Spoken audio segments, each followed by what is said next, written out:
여러분, 혹시 상상해 보신 적 있으세요? 내 엄마가 내 남편과 그런 관계였다면? 제 이름은 김서진, 34살입니다. 그리고 오늘 제가 겪은 가장 충격적이고 믿을 수 없는 배신의 이야기를 들려드리려고 해요. 이 영상 끝까지 보시면 정말 소름 돋으실 겁니다. 안녕하세요, 여러분. 오늘도 제 채널을 찾아주신 모든 분들께 진심으로 감사드립니다. 오늘 들려드릴 이야기는 정말 충격적이면서도 믿기 어려운 제 사연인데요. 저는 평범한 주말 저녁 거실에서 엄마와 함께 TV를 보고 있었어요. 저희 엄마 이화정 씨는 올해 50살이시고 저는 남편 민도훈 씨와 5년째 결혼 생활을 하고 있었죠. 거실 소파에 나란히 앉아 드라마를 시청하고 있었는데 화면 속에서는 달달한 로맨스가 펼쳐지고 있었어요. 그런데 갑자기 엄마가 이상한 반응을 보이기 시작한 거예요. 의아하다는 소리에 옆을 돌아보니 엄마가 갑자기 손으로 입을 막으며 헛구역질을 하기 시작한 거예요. 처음에는 별것 아니라고 생각했습니다. 엄마가 속이 안 좋으신가 싶었거든요. 그런데 순간 제 머릿속에 최근 며칠간의 기억들이 스쳐 지나갔어요. 엄마가 평소 즐겨 드시던 김치찌개를 며칠 전부터 못 드시겠다고 하셨던 것. 냄새만 맡아도 속이 메스껍다며 고개를 저으시던 모습들. 설마 이런 생각이 혹시 엄마가 임신하신 건 아닐까요? 입덧 증상과 너무나 비슷했거든요. 이런 말도 안 되는 상상을 하고 있는 제 자신이 우스웠어요. 엄마는 올해 50살이시고 아빠는 벌써 3년 전에 하늘나라로 떠나셨는데 말이죠. 어떻게 임신이 가능하겠어요? 그런데 이상했어요. 아무리 생각해봐도 엄마의 최근 행동들이 임신 초기 증상과 너무나 일치했거든요. 평소 좋아하시던 커피 냄새도 못 맡겠다고 하시고 쉽게 피곤해하시며 자주 졸음을 호소하셨던 것까지요. 저는 황당한 상상을 떨쳐내려고 있어요. 엄마가 다른 남자와 만나신다는 건 상상도 할 수 없었거든요. 그런 일은 절대 없을 거야. 내가 너무 예민하게 생각하고 있는 거야. 스스로를 달래려 했죠. 그런데 순간 뭔가 이상한 기운을 느낀 제가 고개를 돌려 옆을 바라봤어요. 평소와 다를 게 없이 소파에 앉아 있어야 할 남편의 모습을 확인하려고 했는데요. 그 순간 제가 본 광경은 정말 충격적이었습니다. 남편 민도훈 씨가 얼굴이 새하얗게 질린 채로 식은땀을 줄줄 흘리고 있었거든요.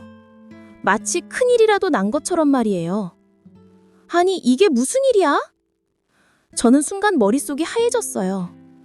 엄마의 임신 가능성이라는 터무니없는 상상을 하던 제 자신도 당황스러웠는데 남편의 이런 반응은 도대체 뭘 의미하는 걸까요?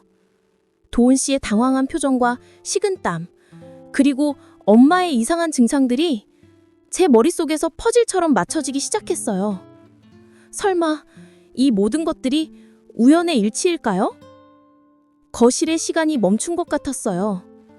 TV에서는 여전히 달콤한 드라마가 흘러나오고 있었지만 저에게는 전혀 들리지 않았습니다. 오직 엄마의 헛구역질 소리와 남편의 거친 숨소리만이 제 귓가에 맴돌았어요. 사연 시작하기 전에 무료인 구독과 좋아요 꼭 한 번만 부탁드립니다. 여러분 모두의 앞날에 행복이 가득하길 기원합니다. 3년 전 그 선택. 3년 전 저는 정말 평범한 직장인이었어요. 서울 강남에 있는 중견기업에서 격리 업무를 담당하고 있었고요. 매일 오전 9시에 출근해서 오후 6시에 퇴근하는 규칙적인 생활을 하고 있었어요. 성격도 차분하고 꼼꼼해서 직장 동료들 사이에서도 신뢰받는 편이었죠. 남편 도훈 씨는 대학교 동창이었어요. 같은 과에서 만났고 3년간의 연애 끝에 결혼했습니다. 벌써 5년차 부부였죠.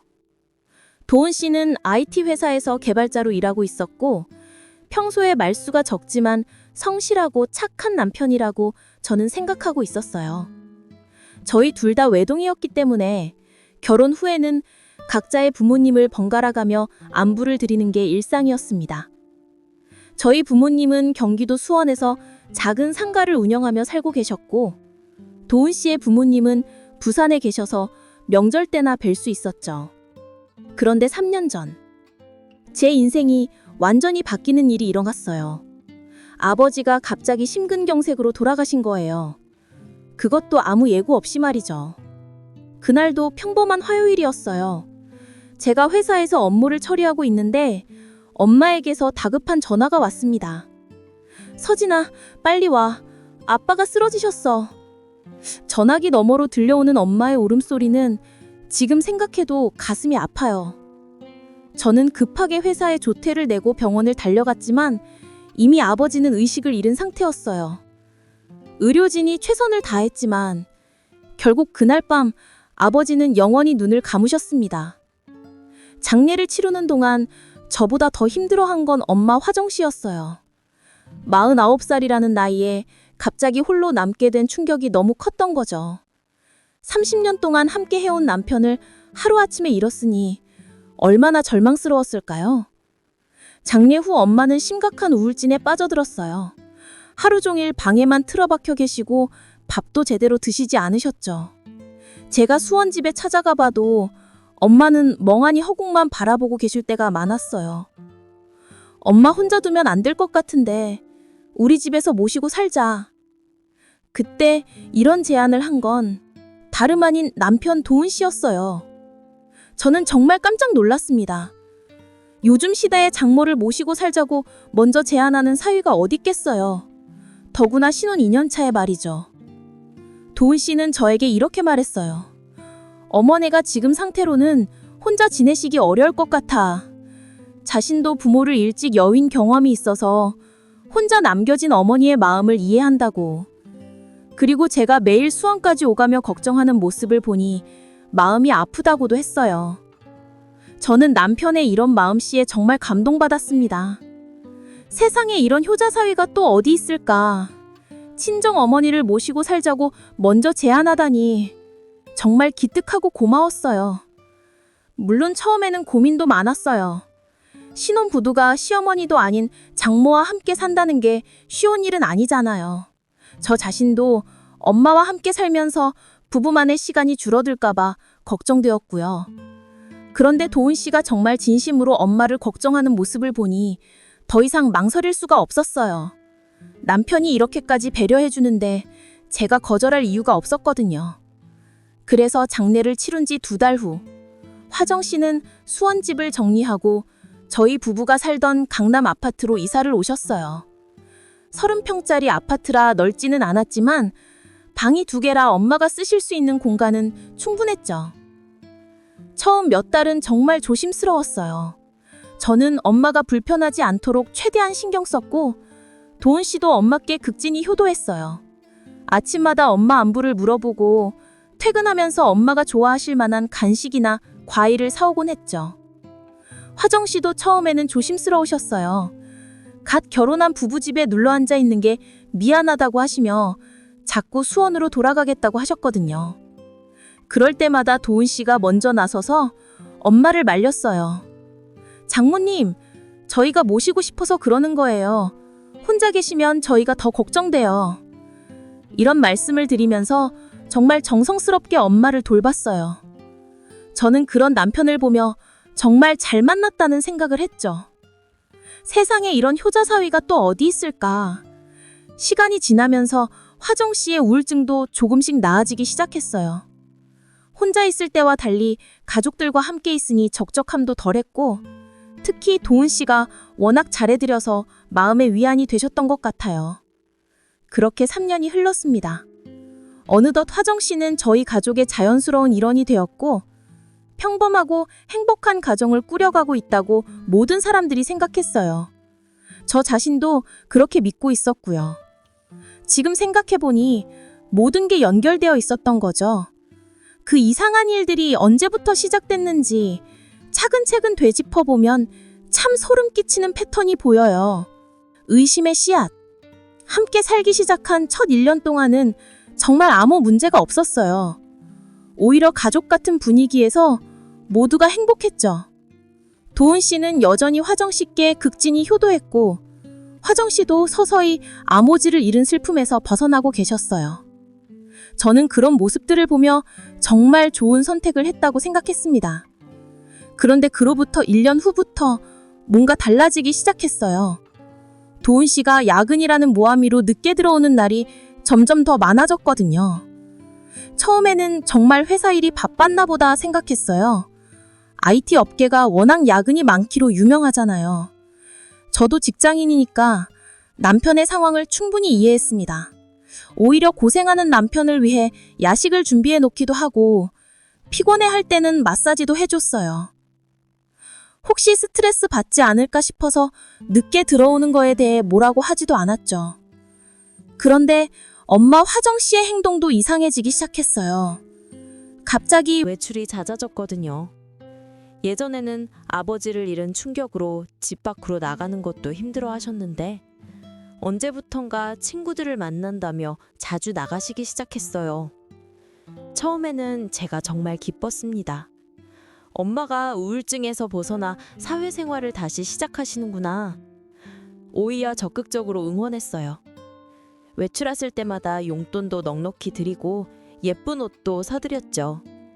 엄마, 친구분들이랑 맛있는 거 드시고 오세요. 이렇게 말하며 배웅해드렸거든요. 엄마가 다시 활기를 찾으시는 모습이 정말 대견하고 기뻤어요. 그런데 최근 몇 개월 사이에 정말 이상한 일들이 연달아 일어났어요. 처음에는 그냥 우연의 일치인가 생각했는데 지금 돌이켜보니 모든 게 의심스러워요. 첫 번째 이상한 일은 지난달에 일어났습니다. 제가 남편 차를 청소하려고 했거든요. 도훈 씨가 평소보다 더 바빠서 차 관리할 시간이 없다고 하더라고요. 그래서 제가 주말에 차를 깨끗하게 정리해 주려고 했어요. 조수석을 청소하다가 뭔가 말랑한 게 손에 만져졌어요. 시트 아래쪽에 뭔가 끼어 있었거든요. 꺼내보니 엄마의 머플러였어요. 보라색 체크 무늬가 들어간 스카프로 작년 겨울에 제가 사드린 거였죠. 그 순간 저는 정말 이상했어요. 엄마가 언제 남편 차에 타셨을까? 평소에 도훈 씨와 화정 씨가 함께 외출하는 일은 거의 없었어요. 장 보러 갈 때도 대부분 저와 함께 가셨고 병원에 갈 때도 제가 모셔다 드렸거든요. 제가 엄마께 물어봤어요. 엄마, 언제 도훈이 차에 타셨어요? 그런데 화정 씨의 반응이 묘했어요. 잠깐 당황하시는 표정을 지으시더니 이렇게 말씀하셨어요. 아, 그거 며칠 전에 우연히 같이 나간 적이 있었는데 그때 떨어뜨린 모양이네. 그런데 제가 기억하기로는 며칠 전에 엄마와 도훈 씨가 함께 외출한 적이 없었어요. 아니면 제가 기억을 잘못하고 있는 걸까요? 그때는 그냥 넘어갔어요. 내가 착각했을 수도 있지. 워낙 바쁘게 살다 보니 엄마와 남편의 일정을 정확히 기억 못할 수도 있잖아요. 그런데 일주일 후에 더 이상한 일이 일어났어요. 제가 회사에서 엄마께 전화를 드렸는데 전화 받으시는 엄마의 목소리가 평소와 달랐어요. 뭔가 급하게 전화를 받으신 것 같고 목소리도 작게 하시더라고요. 그런데 통화 중에 배경에서 남자 목소리가 들렸어요. 분명히 누군가가 말하는 소리였는데 그 목소리가 너무 익숙했거든요. 남편 도훈 씨의 목소리와 똑같았어요. 엄마, 옆에 누구 있어요? 제가 조심스럽게 물어봤어요. 그런데 화정 씨는 당황한 듯한 목소리로 대답하셨어요. 아니, 드라마 소리야. 엄마가 드라마 소리라고 했지만 저는 분명히 사람 목소리를 들었어요. 그것도 회사에 있어야 할 도훈 씨의 목소리를요. 과연 그 남자 목소리의 정체는 뭘까요? 저는 그날 저녁 도훈 씨에게 슬쩍 물어봤어요. 오늘 회사에서 일찍 나왔어? 그런데 도훈 씨는 하루 종일 회사에 있었다고 하더라고요. 아니, 그럼 엄마와 함께 했던 그 남자는 누구였을까요? 이런 일들이 한두 번이 아니었어요. 엄마가 집이라고 했는데 남자 목소리가 들린다거나 엄마 물건이 예상치 못한 곳에서 발견된다거나 하는 일들이 계속 반복됐어요. 저는 점점 혼란스러워졌습니다.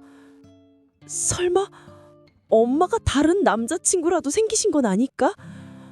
50살이란 나이가 결코 늦은 나이는 아니니까 충분히 가능한 일이긴 했어요. 그런데 왜 저에게는 말씀을 안 하실까요? 아니면 제가 너무 예민하게 생각하고 있는 걸까요?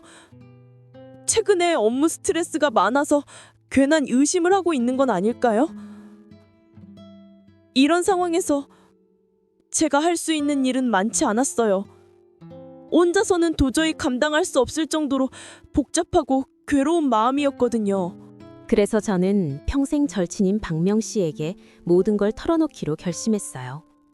명 씨는 저와 대학교 때부터 친했던 사이로 결혼 후에도 계속 연락하며 지내던 친구였습니다. 무엇보다 입이 무거워서 비밀을 절대 누설하지 않는다는 점에서 제가 가장 신뢰하는 사람이었죠. 주말 오후 저는 미영 씨를 만나기 위해 강남역 근처 카페로 향했어요. 평소 같았으면 가벼운 안부 인사부터 시작했겠지만 이날만큼은 그럴 여유가 없었어요.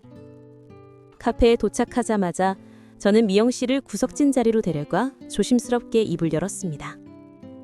명 씨는 처음에 제 이야기를 듣고는 정말 믿을 수 없다는 표정을 지었어요. 눈을 동그랗게 뜨고는 이렇게 말했거든요. 야, 너 정말 정신없이 바쁘게 살아서 착각하는 거 아니야? 도훈이가 그럴 리 없어. 명 씨도 도훈 씨를 몇 번 만나본 적이 있었거든요. 결혼식 때도 그렇고 가끔 부부 모임에서도 만났는데 항상 조용하고 성실한 모습만 보여줬었어요. 그래서 미영 씨로서는 도훈 씨가 그런 일을 저지를 거라고는 상상도 할 수 없었던 거죠. 그런데 제가 구체적인 증거들을 하나씩 말해주기 시작하자 미영 씨의 표정이 점점 심각해졌어요. 차에서 발견된 엄마의 머플러, 전화통화 중 들린 남자 목소리, 엄마와 도훈 씨의 이상한 일정 겹친 등등 말이에요.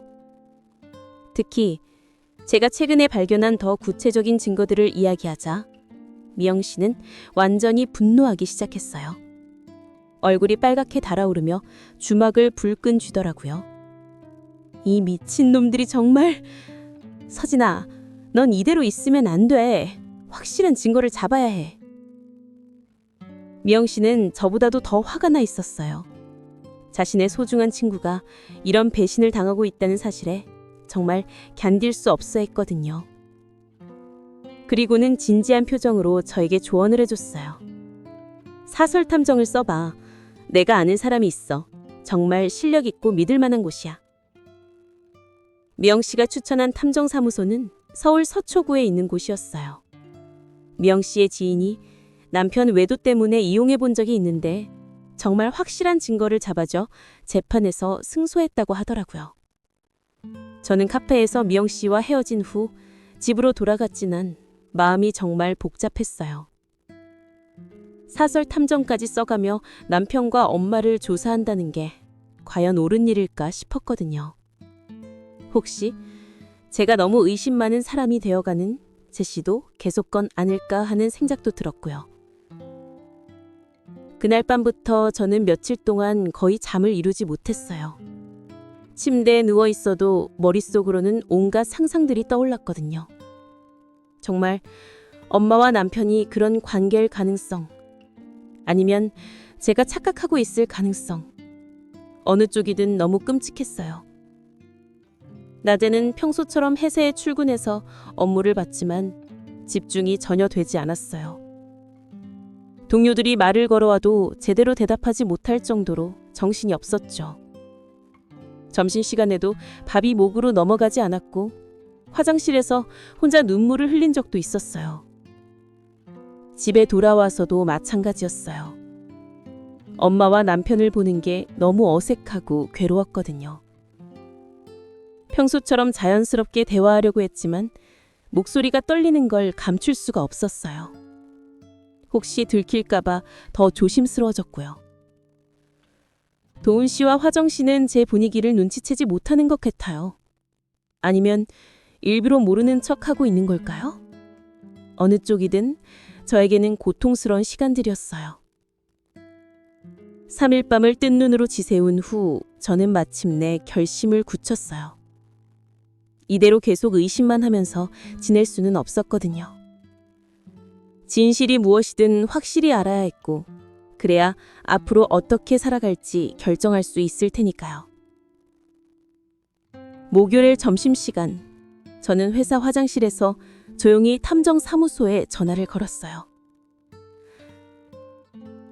손이 떨려서 번호를 누르는 것도 쉽지 않았지만 용기를 내어 통화 버튼을 눌렀습니다. 전화를 받은 건 중년 남성의 목소리였어요. 차분하고 신뢰감이 느껴지는 톤이었죠. 제가 상황을 간단히 설명하자 상대방은 이해한다는 듯이 상담 약속을 잡자고 했어요. 그날 저녁 퇴근 후 저는 탐정사무소를 직접 찾아갔어요. 생각했던 것보다 깔끔하고 전문적인 분위기의 사무실이었어요. 탐정은 50대 초반의 중년 남성으로 경찰 출신이라고 자신을 소개했습니다. 상담 과정에서 저는 지금까지 발견한 모든 증거들을 세세하게 설명했어요. 탐정은 진지하게 들으면서 중간중간 질문도 했고 메모도 꼼꼼히 했죠. 그리고 수사 방법과 예상 기간 그리고 비용에 대해서 설명해줬어요. 솔직히 비용은 제가 예상했던 것보다 훨씬 비쌌어요. 2주 정도의 조사 기간에 200만 원 정도가 든다고 하더라고요. 저로서는 적지 않은 돈이었지만 진실을 알기 위해서는 감수해야 할 비용이라고 생각했어요. 탐정은 주로 미행과 촬영을 통해 증거를 수집한다고 했어요. 그리고 가능하다면 음성 녹음도 시도해 볼 수 있다고 했죠. 다만 불법적인 방법은 절대 사용하지 않고 법정에서 증거로 사용할 수 있는 자료만 수집한다고 강조했어요. 저는 잠깐 망설였어요. 정말 이 길로 가는 게 맞는 걸까? 한번 시작하면 돌이킬 수 없을 텐데 과연 그 결과를 감당할 수 있을까 하는 두려움이 있었어요. 그런데 탐정이 마지막에 한 말이 제 마음을 굳혔어요. 진실을 아는 것이 고통스러울 수는 있지만 모르고 사는 것보다는 낫습니다. 그래야 올바른 선택을 할 수 있습니다. 저는 마침내 계약서에 서명했어요. 떨리는 손으로 사인을 하면서 이제 정말 돌이킬 수 없는 길에 들어섰구나 하는 생각이 들었어요. 과연 이 조사를 통해 어떤 진실이 드러날까요? 저 자신도 그 결과가 두려웠지만 더 이상 불안에 떨며 살 수는 없었어요. 탐정과 계약을 맺은 후부터 저는 정말 초조한 시간을 보내야 했습니다. 2주 정도 기다려야 한다고 했는데 그 시간이 정말 길게 느껴졌거든요. 평소처럼 회사에 출근하고 집에서 엄마, 남편과 함께 지내면서도 마음 한편으로는 계속 조사 결과를 기다리고 있었어요. 혹시 탐정에게서 연락이 올까봐 핸드폰을 수시로 확인했고 진동이라도 울리면 깜짝 놀라곤 했죠. 그런데 이상하게 계약을 맺은 후부터는 도훈 씨와 화정 씨의 행동이 더욱 의심스럽게 보이기 시작했어요. 평소 같았으면 그냥 넘어갔을 법한 작은 일들도 모두 수상하게 느껴졌거든요. 예를 들어 도훈 씨가 핸드폰을 볼 때 화면을 제 쪽으로 돌리지 않고 몸을 살짝 틀어서 보는 모습이라든지, 화정 씨가 전화를 받을 때 목소리를 작게 하거나 다른 방으로 가서 통화하는 모습 같은 거 말이에요. 정말 예민해져 있었던 상태라 모든 게 의심스러웠어요. 저 자신도 이런 제 모습이 싫었지만 어쩔 수 없었거든요. 일단 진실을 알기 전까지는 마음의 평화를 찾을 수 없었어요. 탐정과 계약을 맺은 지 셋째 되는 날, 드디어 연락이 왔습니다. 금요일 오후 4시쯤이었는데 제가 회사에서 업무를 처리하고 있을 때 핸드폰이 울렸어요. 발신자를 확인해 보니 탐정사무소 번호였죠. 저는 급하게 화장실로 가서 전화를 받았어요. 탐정의 목소리는 평소와 다름없이 차분했지만 뭔가 중요한 소식이 있다는 걸 느꼈어요. 오늘 중요한 장면을 포착했습니다. 사무실로 오실 수 있나요? 그 말을 듣는 순간 제 심장이 쿵쾅거리기 시작했어요. 드디어 결정적인 증거를 잡은 모양이었거든요. 저는 떨리는 목소리로 퇴근 후에 방문하겠다고 답했어요. 그날 오후 시간이 정말 안 갔어요. 시계를 봐도 바늘이 움직이지 않는 것 같았고 업무에도 전혀 집중할 수 없었죠. 동료들이 뭔가 이상하다는 표정으로 저를 쳐다봤지만 신경 쓸 여유가 없었어요. 퇴근 시간이 되자마자 저는 탐정사무소로 달려갔어요. 지하철을 타고 가는 동안에도 마음이 어떨지 몰랐어요. 과연 어떤 증거를 보게 될까? 그리고 그 증거가 제 의심을 확인해 줄까? 아니면 기우였다는 걸 증명해 줄까? 이런 생각들이 머릿속을 스쳐 지나갔거든요. 탐정사무소에 도착했을 때 탐정은 이미 준비를 마친 상태였어요. 책상 위엔 노트북과 몇 장의 사진들이 놓여 있었죠. 제가 자리에 앉자 탐정이 진지한 표정으로 입을 열었어요. 먼저 말씀드릴 게 있습니다. 보시게 될 내용이 충격적일 수 있으니 마음의 준비를 하시기 바랍니다. 그리고는 첫 번째 사진을 제 앞으로 밀어줬어요. 제가 그 사진을 보는 순간 정말 충격을 받았습니다. 사진 속엔 도은 씨와 화정 씨가 함께 걸어가는 모습이 찍혀 있었거든요. 장소는 제가 전혀 예상하지 못했던 곳이었어요. 강남에서 꽤 떨어진 지역의 모텔 앞이었거든요. 두 사람은 나란히 걸으며 모텔 입구로 향하고 있었고 도은 씨가 화정 씨의 팔을 살짝 잡고 있는 모습까지 선명하게 토착되어 있었어요. 탐정이 두 번째 사진을 보여줬어요. 이번에는 두 사람이 모텔 로비에서 체크인하는 장면이었어요. 도은 씨가 프론트에서 뭔가 말하고 있고 화정 씨는 옆에서 어색한 표정으로 서 있는 모습이었죠. 그리고 세 번째 사진. 두 사람이 모텔 복도를 걸어가는 뒷모습이었어요. 화정 씨는 고개를 약간 숙이고 있었고 도은 씨는 그런 화정 씨를 살짝 에스코트하는 듯한 자세였어요. 저는 사진들을 보면서 머릿속이 하얘졌어요. 정말 믿고 싶지 않았지만 증거는 너무나 명확했거든요. 사진 속 인물들이 분명히 제 남편과 엄마였어요. 그런데 이상한 건 화정 씨의 표정이었어요. 사진 속에서 화정 씨는 뭔가 당황하고 있는 것 같았거든요. 마치 자신이 원해서 그 자리에 있는 게 아닌 것 같은 어색한 표정이었어요. 반면에 도은 씨는 비교적 자연스러워 보였어요. 마치 이런 일에 익숙한 것처럼 말이죠. 화정 씨의 팔을 잡고 안내하는 모습도 그렇고 체크인할 때의 자세도 그랬어요. 저는 그 순간 모든 걸 이해했다고 생각했어요. 아, 남편이 순진한 엄마를 꼬드겨서 이런 일을 벌인 거구나. 엄마는 아버지를 잃은 슬픔과 외로움 때문에 판단력이 흐려진 상태였을 테고 도은 씨가 그런 엄마의 약한 마음을 이용한 거라고 생각했어요. 저의 분노는 고스란히 도은 씨에게 향했습니다. 평소 그렇게 효자 행세를 하더니 실제로는 이런 더러운 속셈이 있었던 거지? 엄마가 우울증으로 힘들어하실 때 함께 살자고 제안한 것도 그 이후로 극진히 잘해드린 것도 모두 이런 목적이 있었던 거구나 싶었어요. 이 더러운 놈이 우리 엄마를 꼬신 거네. 저는 속으로 도은 씨를 쇼주했어요. 제가 그렇게 믿고 사랑했던 남편이 이런 짐승 같은 일을 저지르다니 정말 믿을 수가 없었거든요. 그동안 효자사위 행세를 하며 저와 주변 사람들을 모두 속였던 거죠. 화정 씨에 대해서는 분노보다는 안타까움이 더 컸어요. 아버지를 잃은 슬픔으로 정신적으로 약해져 있던 엄마가 사위의 관계에 넘어간 거라고 생각했거든요. 물론 잘못된 일이긴 하지만 엄마는 어찌 보면 피해자나 다름없다고 여겼어요. 탐정이 추가로 설명해줬어요. 호텔에 확인해보니 이런 만남이 한두 번이 아니었다고요. 지난 몇 달 동안 정기적으로 만나고 있었다고 했어요. 주로 제가 회사에 있는 시간대를 이용해서 말이죠. 그 말을 듣는 순간 저는 정말 절망적이었어요.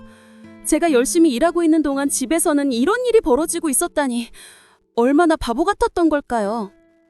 그동안 도은 씨의 야근이 많아졌다고 걱정해주고 화정 씨가 친구들과 만난다며 용돈까지 드렸던 제 자신이 정말 한심했어요. 그날 밤 저는 집에 돌아가서 아무 말도 하지 않았어요. 도은 씨와 화정 씨를 보는 것만으로도 속이 뒤틀렸지만 아직 어떻게 대처할지 정하지 못한 상태였거든요. 일단은 더 많은 증거를 모아야겠다고 생각했어요. 탐정도 추가 조사를 제안했었거든요. 사진으로도 충분하지만 법적 대응을 위해서는 더 확실한 증거들이 필요하다고 했어요. 그래서 저는 인터넷으로 소형 녹음기를 주문했어요. 펜 모양으로 생긴 것과 USB 모양으로 생긴 것 두 개를 샀는데 둘 다 정말 작아서 눈에 띄지 않을 것 같았어요. 배송은 이틀 후에 올 예정이었죠. 목요일 오후 드디어 녹음기가 배송되었어요. 생각했던 것보다도 더 작고 정교했어요. 완충하면 12시간 연속 녹음이 가능하다고 되어 있었고 음질도 상당히 선명했어요. 저는 그 주말을 정말 조마조마하며 보내야 했어요. 금요일 저녁부터 거실 로파 밑에 펜 모양 녹음기를 숨겨놓고 식탁 아래쪽에도 USB 모양 녹음기를 붙여놨거든요. 토요일과 일요일 이틀 동안 녹음을 했는데 처음에는 별다른 내용이 나오지 않았어요. 그냥 평범한 가족 대화들만 녹음되었죠. 뉴스에 대한 이야기라든지 날씨 얘기라든지 정말 일상적인 대화들만 있었어요. 저는 점점 초조해졌습니다. 혹시 두 사람이 저를 의심해서 조심스럽게 행동하는 건 아닐까? 아니면 정말 제가 착각을 하고 있는 건 아닐까 하는 생각도 들었어요. 그런데 월요일 저녁 드디어 결정적인 순간이 왔습니다. 제가 회사에서 야근을 하게 된 거죠. 갑작스럽게 급한 업무가 생겨서 집에 늦는다고 연락을 드렸어요. 그날 밤 10시쯤 넘어서 집에 돌아온 저는 평소와 다름없이 인사를 했어요. 도은 씨와 화정 씨도 자연스럽게 대답하면서 늦은 시간까지 고생했다며 걱정해 주더라고요. 다음 날 아침 저는 출근하기 전에 녹음기들을 회수했어요. 그리고 회사에서 점심시간에 녹음 파일들을 확인해 봤는데 어젯밤 저녁에 녹음된 파일에서 정말 충격적인 내용이 들어있었어요. 제가 야근한다고 연락한 후 대략 30분쯤 되는 대화였어요. 아마 두 사람이 저를 늦는다고 확인하고 나서 안심하고 이야기한 모양이죠. 처음에는 화정 씨의 목소리가 들렸어요. 저는 정말 충격을 받았습니다. 걱정 마. 서진이한테는 내가 다른 남자의 아이를 가졌다고 할 테니까. 그 말을 듣는 순간 저는 귀를 의심했어요. 엄가가 뭐라고 하신 거지? 다른 남자의 아이라니? 그게 무슨 뜻이지? 그런데 더 충격적인 건 그 다음에 드린 도은 씨의 대답이었어요. 어머니, 그래도 이건 너무 잘못된 일이에요. 서진이가 알면 어떡해요? 그런데 화정 씨의 대답은 더욱 충격적이었어요. 서진이는 알 필요 없어. 우리만 조심하면 돼. 그리고 이 아이는 정말 포기할 수 없어. 나이가 이제 많은데 마지막 기회일지도 모르잖아. 저는 그 대화를 듣고 정말 절망적이었어요. 엄마가 이렇게까지 이기적이고 계산적인 사람이었다니.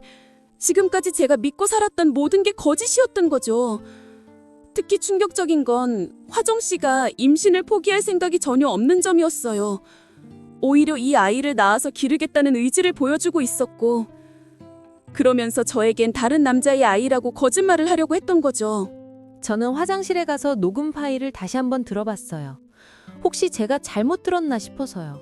그런데 들을 때마다 더욱 분명해졌어요. 엄마와 남편이 저를 완전히 바보로 만들려고 공모하고 있었던 거죠.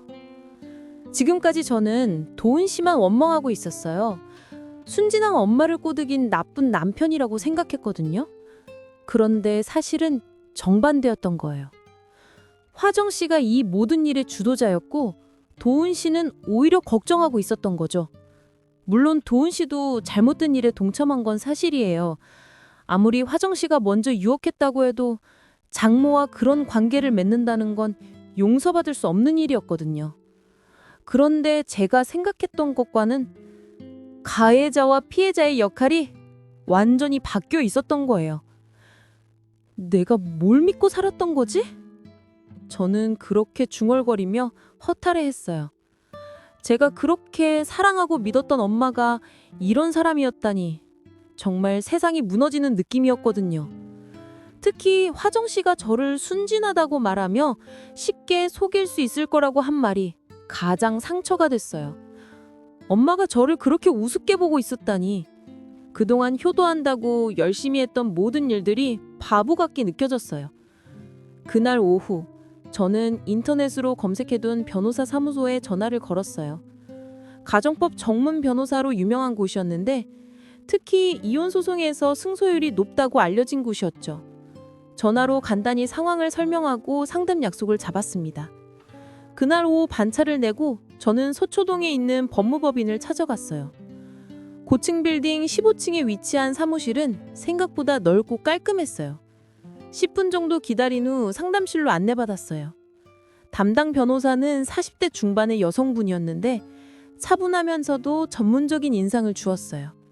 김지영 변호사님이라고 자신을 소개하시더라고요. 저는 준비해간 탐정 사진들을 책상 위에 펼쳐놓고 자세한 상황을 설명했어요. 3년 전 아버지가 돌아가신 후 엄마와 함께 살게 된 경위부터 최근에 발견한 이상한 징후들, 그리고 탐정을 통해 확보한 증거까지 모든 걸 털어놓았습니다. 김 변호사는 사진들을 꼼꼼히 살펴보면서 중간중간 질문을 했어요.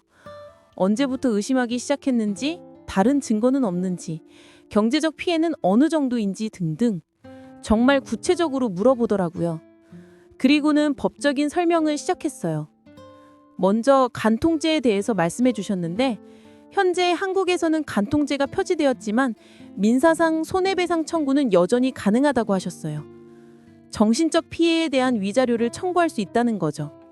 또한 재산 분할에 대해서도 자세히 설명해 주셨어요.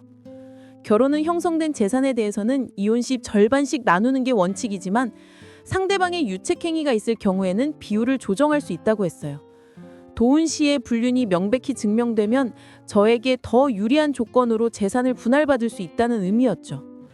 무엇보다 충격적이었던 건 엄마에 대한 법적 대응 방안이었어요. 김 변호사는 화정 씨 역시 간통의 상대방으로 저에게 정신적 피해를 끼쳤다며 위자료 청구 대상이 될 수 있다고 설명했어요. 저는 그 말을 듣고 정말 당황했어요. 아무리 배신당했다고 해도 친어머니를 상대로 소송을 건다는 게 상상이 안 됐거든요. 그런데 김 변호사는 법적으로는 충분히 가능하다고 단언했어요. 법은 가족관계를 따지지 않습니다.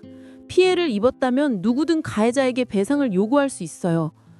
그 말이 저에게는 정말 무겁게 다가왔어요. 법적으로는 가능하다고 해도 정서적으로는 받아들이기 어려운 거였거든요. 김 변호사는 계속해서 소송 진행 과정에 대해서 설명했어요. 먼저 조정 신청을 해볼 수도 있고 바로 본 소송으로 들어갈 수도 있다고 했어요. 조정은 법정 다툼 없이 합의로 해결하는 방법이고 본 소송은 재판관이 판결을 내리는 방식이라고 설명해 주셨죠. 그리고 소송 비용과 예상 기간에 대해서도 말씀해 주셨어요. 변호사 수임료와 인지대를 합쳐서 대략 500만 원 정도가 될 것 같다고 하셨고 기간은 빠르면 6개월, 길면 1년 정도 걸릴 수 있다고 했어요. 저는 그 비용을 듣고 또 한 번 고민에 빠졌어요. 500만 원이라는 돈이 저에게는 적지 않은 금액이었거든요. 그런데 김 변호사가 승소 가능성이 높다고 말씀해 주셨어요. 탐정이 찍은 사진들만으로도 충분한 증거가 된다는 거였죠. 다만 한 가지 더 확실한 증거가 있으면 좋겠다고 하셨어요.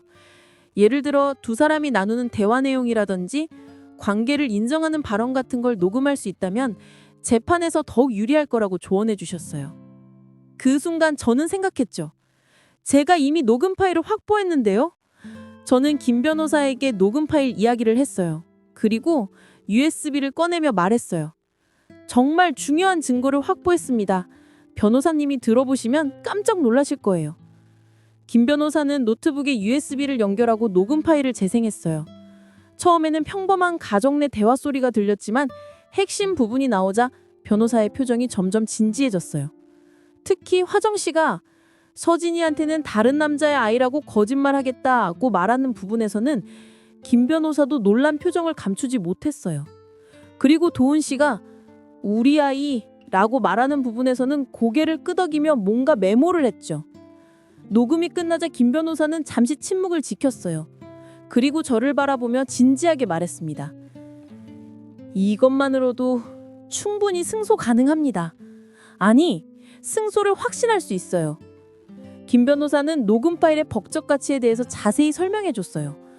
두 사람의 불륜 관계를 직접 증명하는 대화 내용이고 더구나 임신 사실과 그것을 숨기려는 음모까지 드러나 있다고 했어요. 이보다 더 확실한 증거는 없다는 거였죠. 그런데 저에게는 더 중요한 질문이 있었거든요. 혼자서 고민했던 그 문제를 변호사에게 물어봤거든요. 변호사님, 저희 엄마를 상대로도 소송이 가능한가요? 김 변호사는 단호하게 대답했어요. 물론 가능합니다. 상속권 박탈까지도 요구할 수 있어요. 김 변호사는 법적 근거를 들어 설명해 줬어요. 화정 씨의 행위는 단순한 불륜을 넘어서서 사기와 배신에 해당한다고. 특히 녹음에서 드러난 것처럼 계획적으로 딸을 속이려 했다는 점에서 더욱 악질이라고 평가했어요.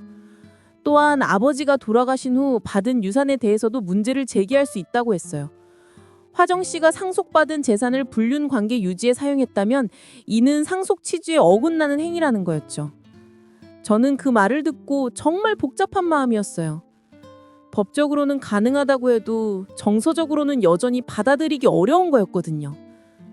아무리 배신당했다고 해도 저를 낳아 길러준 엄마를 법정에 세운다는 게 쉬운 일은 아니었어요. 그런 제 마음을 알아챈 김 변호사가 조심스럽게 말했어요. 물론 가족을 상대로 소송하는 게 쉬운 결정은 아닙니다. 그렇지만 때로는 잘못된 일에 대해서는 분명한 책임을 묻는 것이 옳습니다. 특히 녹음에서 드러난 화정 씨의 패도를 보면 진심으로 반성하고 있다고 보기 어렵다며 이런 상황에서는 법적 조치가 필요할 수도 있다고 했어요. 그래야 다시는 이런 일이 반복되지 않을 거라는 거였죠. 저는 상담실에서 1시간 가까이 고민했어요. 김 변호사도 재촉하지 않고 기다려줬죠. 그동안 제 머릿속에선 수많은 생각들이 스쳐 지나갔어요. 엄마와 함께했던 지난 3년간의 시간들, 아버지가 돌아가신 후 함께 슬퍼했던 순간들, 그리고 엄마가 조금씩 회복되어가는 모습을 지켜봤던 기억들이 떠올랐어요. 그런데 동시에 어제 들었던 녹음 파일의 내용도 생각났어요. 엄마가 저를 순진하다고 말하며 쉽게 속일 수 있을 거라고 한 그 뻔뻔한 목소리 말이에요. 그 순간 저는 마음을 정했어요.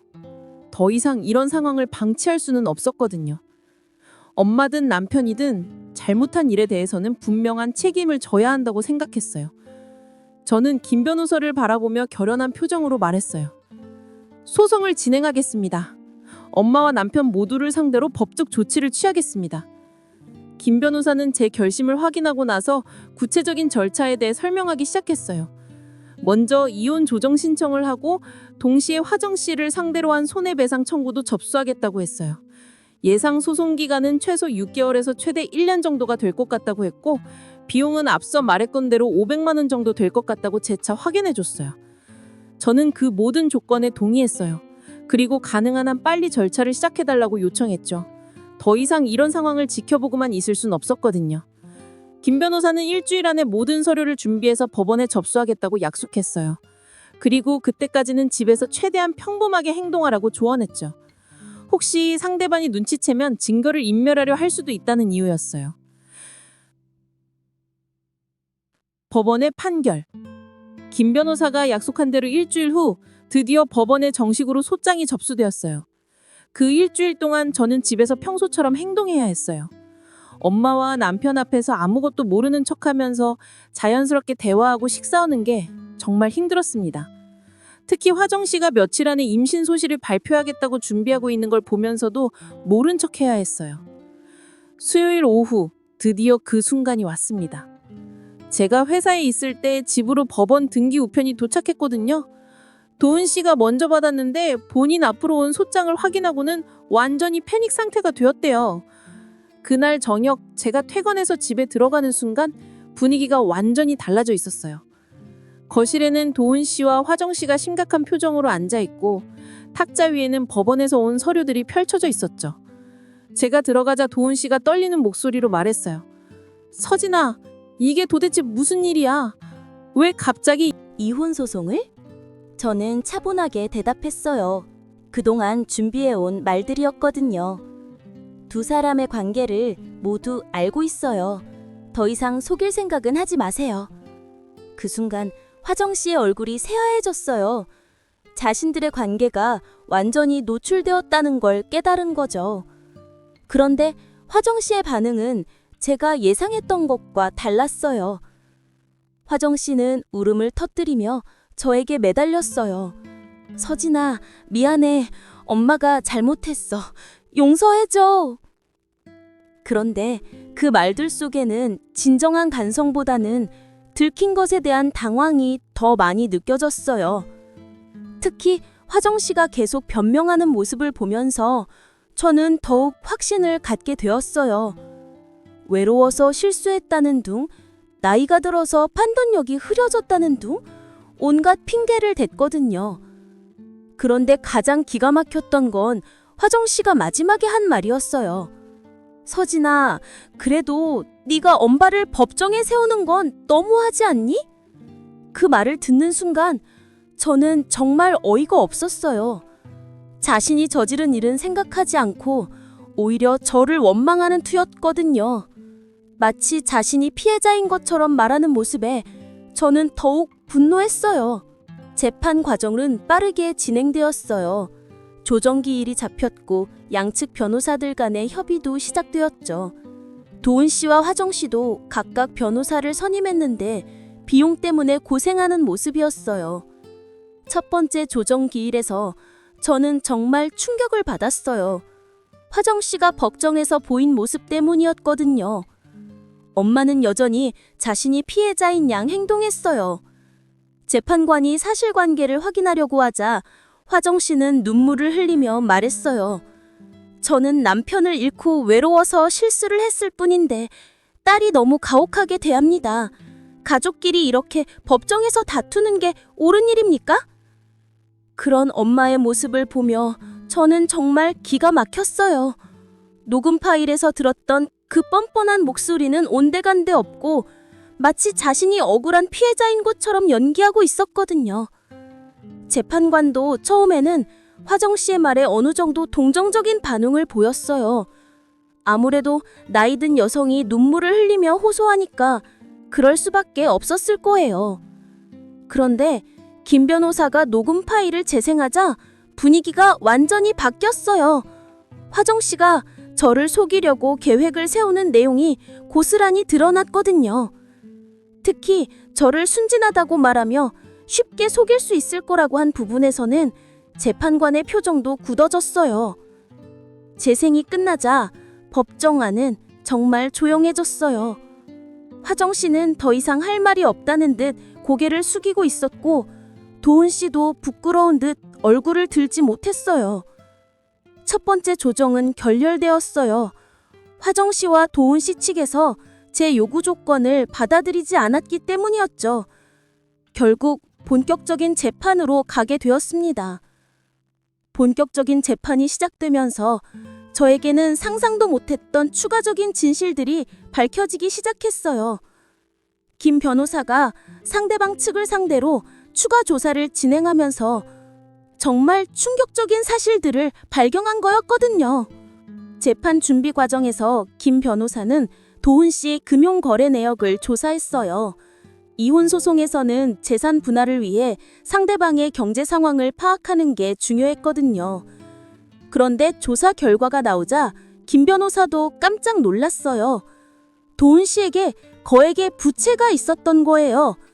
그것도 보통 대출이 아니라 사채 업체로부터 빌린 돈이었죠. 총 3천만 원이 넘는 빚이었는데 대부분이 작년과 올해 사이에 생긴 것들이었어요. 김 변호사가 더 자세히 조사해 보니 그 돈의 용도가 드러났습니다. 도은 씨가 온라인 도박에 빠져 있었던 거예요. 인터넷 카지노와 스포츠 베팅에서 엄청난 돈을 잃었던 거였죠. 저는 그 사실을 듣고 정말 기절할 뻔했어요. 남편이 도박을 한다는 건 전혀 몰랐거든요. 평소에 컴퓨터를 자주 하긴 했는데 그냥 게임이나 업무용이라고 생각했는데 실제로는 도박을 하고 있었던 거예요. 더 충격적인 건 그 다음이었어요. 김 변호사가 도은 씨의 인터넷 검색 기록까지 조사한 결과 정말 소름 끼치는 사실이 드러났거든요. 도은 씨가 화정 씨와 관계를 시작하기 전부터 화정 씨가 상속받은 재산에 대해 조사하고 있었던 거예요. 아버지가 돌아가신 후 화정 씨가 받은 유산 목록을 인터넷으로 검색한 기록들이 남아 있었어요. 수원의 상가 건물 시세라든지 상속세 절약 방법이라든지 심지어는 장모의 재산을 사위가 관리하는 방법까지 검색했었던 거죠.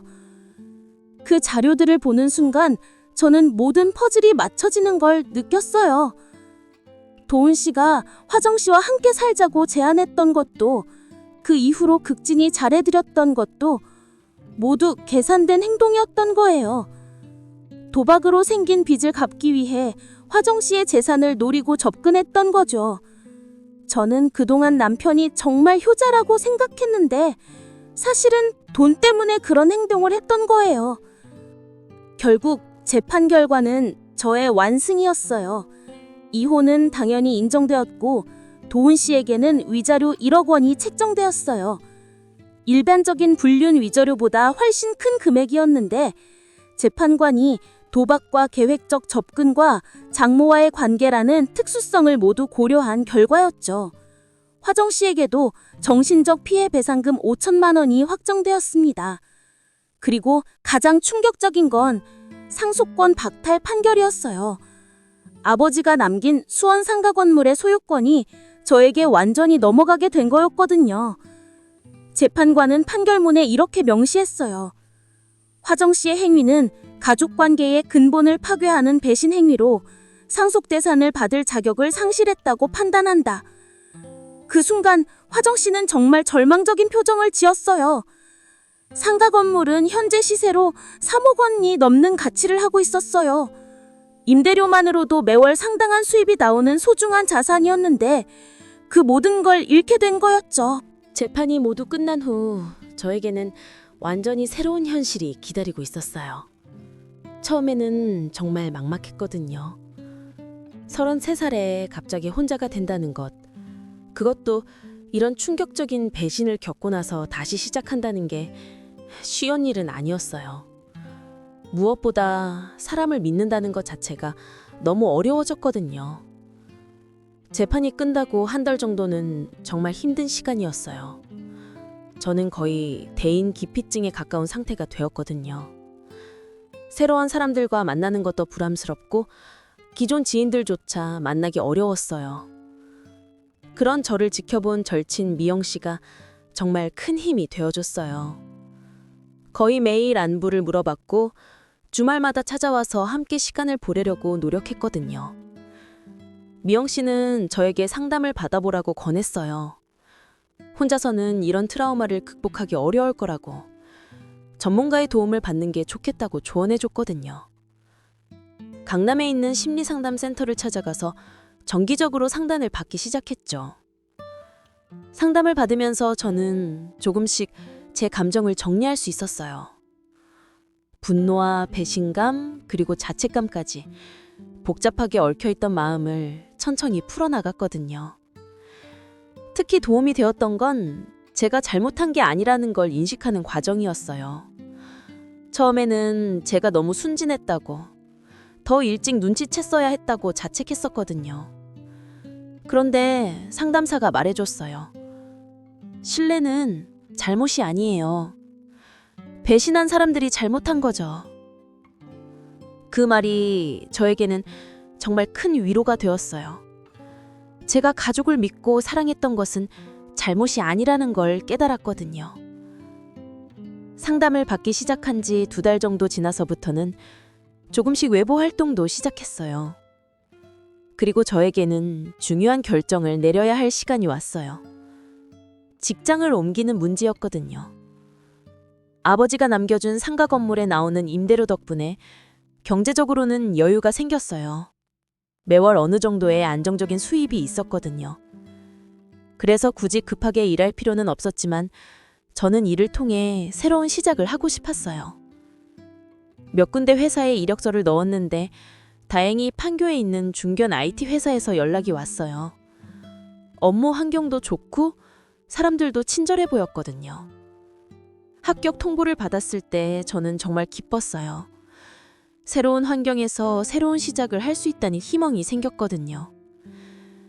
새 직장에서 만난 동료들은 제 과거에 대해 전혀 모르는 상태였어요. 그래서 저는 정말 편안하게 지낼 수 있었죠. 특히 같은 팀의 최선양 과장님이 저를 많이 도와줬어요. 38살의 여성 직장인으로 저보다 경험이 많았거든요. 업무적으로도 많은 도움을 줬지만 개인적으로도 좋은 조언을 해줬어요. 선영 씨는 제가 뭔가 힘든 일을 겪었다는 걸 눈치챘지만 직접 묻지는 않았어요. 대신 자연스럽게 관심을 보여주고 배려해 주었거든요. 그런 마음씨가 저에게는 정말 고마웠어요. 새 직장에 일한 지 반년쯤 지났을 때 저는 자신이 많이 달라졌다는 걸 느꼈어요. 예전처럼 무조건 사람을 믿지는 않게 되었지만 그렇다고 모든 사람을 의심하지도 않게 되었거든요. 진심으로 저를 아껴주는 사람들이 분명히 존재한다는 걸 깨달았어요. 미영 씨나 선영 씨처럼 조건 없이 관심을 보여주고 도움을 주는 사람들 말이에요. 경제적으로도 완전히 독립적이 되었어요. 상가 건물 임대료와 새 직장 급여를 합하면 웬만한 남성 직장인보다도 수입이 많았거든요. 더 이상 누구에게 의존할 필요가 없었어요. 저는 강남에 있는 새 아파트로 이사를 했어요. 28평 정도의 아담한 곳이었지만 혼자 살기에는 충분했죠. 인테리어도 제 취향대로 꾸며서 정말 만족스러웠어요. 주말에는 혼자만의 시간을 즐기게 되었어요. 요리를 배워서 맛있는 음식을 해먹기도 하고 독서나 영화 감상도 했죠. 예전에는 혼자 있으면 외로웠는데 이제는 혼자만의 시간이 소중하게 느껴졌어요. 가끔 화정 씨나 도훈 씨 생각이 날 때도 있었어요. 그럴 때마다 복잡한 감정이 들었지만 예전처럼 분노하지는 않게 되었어요. 그냥 안쓰러운 사람들이라는 생각이 들었거든요. 특히 상담을 통해 배운 건 용서가 상대방을 위한 게 아니라 자신을 위한 거라는 걸 깨달았어요. 계속 분노하고 원만하면 결국 자신만 힘들어진다는 걸 깨달았거든요. 작년 겨울 저는 정말 의미 있는 일을 시작했어요. 자신과 비슷한 경험을 한 사람들을 돕는 온라인 커뮤니티에 참여하기 시작한 거였어요. 가족의 배신이나 이혼으로 상처받은 사람들에게 조언과 위로를 해주는 일이었죠. 처음에는 댓글로 간단한 응원 메시지만 남겼는데 점점 더 적극적으로 참여하게 되었어요. 제 경험을 바탕으로 실질적인 도움을 줄 수 있다는 걸 깨달았거든요. 저의 조언을 받고 도움이 되었다는 사람들이 많았어요. 특히 법적 대응 방법이나 심리적 회복 과정에 대한 조언이 인기가 많았죠. 그런 반응들을 보면서 저는 제 경험이 헛되지 않았다는 걸 느꼈어요. 작년 겨울 저는 정말 의미 있는 일을 시작했어요. 자신과 비슷한 경험을 한 사람들을 돕는 온라인 커뮤니티에 참여하기 시작한 거였어요. 가족의 배신이나 이혼으로 상처받은 사람들에게 조언과 위로를 해주는 일이었죠. 처음에는 댓글로 간단한 응원 메시지만 남겼는데 점점 더 적극적으로 참여하게 되었어요. 제 경험을 바탕으로 실질적인 도움을 줄 수 있다는 걸 깨달았거든요. 저의 조언을 받고 도움이 되었다는 사람들이 많았어요. 특히 법적 대응 방법이나 심리적 회복 과정에 대한 조언이 인기가 많았죠. 그런 반응들을 보면서 저는 제 경험이 헛되지 않았다는 걸 느꼈어요. 올해 봄에는 정말 특별한 만남도 있었어요. 회사 동료들과 함께 참여한 등산 모임에서 만난 정현수 씨였어요. 35살의 대학 교수로 정말 따뜻하고 진실한 사람이었거든요. 처음에는 그냥 산행 동료 정도로 만났는데 몇 번 함께 산에 오르면서 서로에 대해 알게 되었어요. 현수 씨는 제 과거에 대해 알게 된 후에도 전혀 달라지지 않았어요. 오히려 더 따뜻하게 대해줬거든요.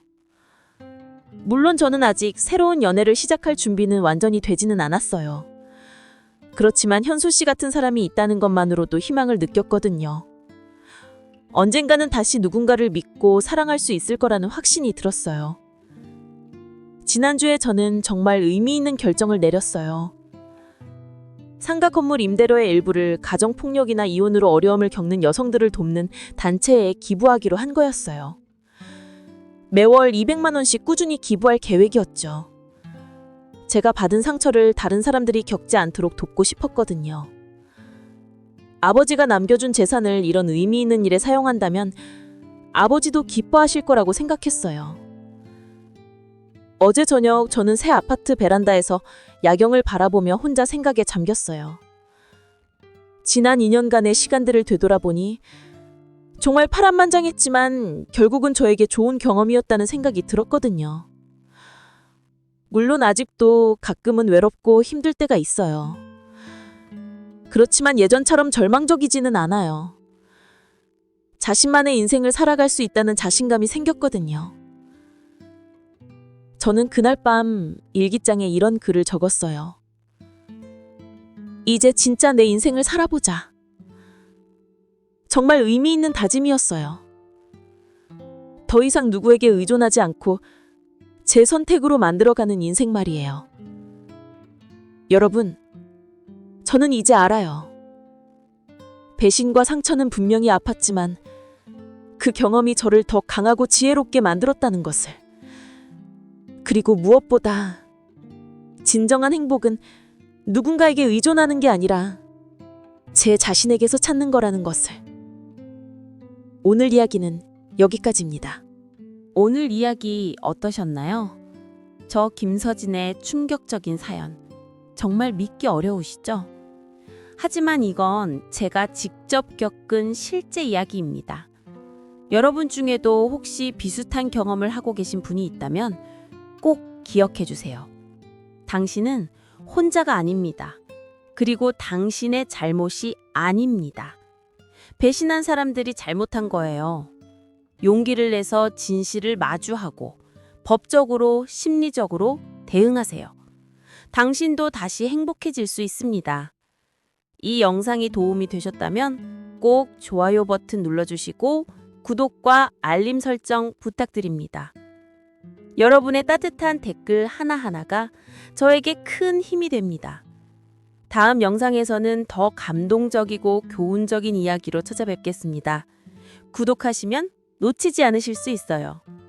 오늘도 함께 해주셔서 진심으로 감사드립니다. 여러분 모두 행복하세요.